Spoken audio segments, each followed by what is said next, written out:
பல்லடம் அருகே பள்ளி மாணவர்களை ஏற்றி சென்ற ஆட்டோ சரக்கு வாகனம் மீது மோதி விபத்து. ஆட்டோ ஓட்டுநர் மற்றும் 2 மாணவிகள் 1 மாணவர் லேசான காயங்களுடன் உயிர் தப்பினர்.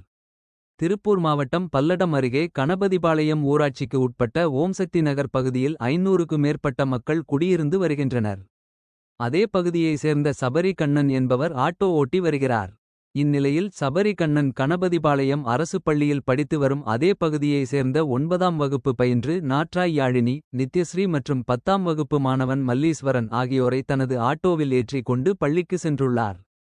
அப்போது ஓம்சக்தி நகர் பகுதியிலிருந்து கணபதிபாளையம் சாலையை கடக்க முயன்றபோது எதிரே வந்த சரக்கு வாகனத்தின் மீது ஆட்டோ மோதியது. இதில் ஆட்டோ தலைகுப்புற கவிழ்ந்து விபத்து ஏற்பட்டது. இதில் ஆட்டோவில் பயணித்து வந்த ஆட்டோ ஓட்டுநர் உட்பட்ட மாணவர்களுக்கு தலை, கால் பகுதியில் காயம் ஏற்பட்டது.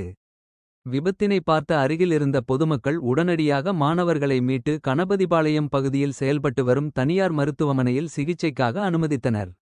இந்த விபத்தில் ஆட்டோ ஓட்டுநர் உட்பட்ட மாணவர்கள் லேசான காயங்களுடன் உயிர் தப்பினர்.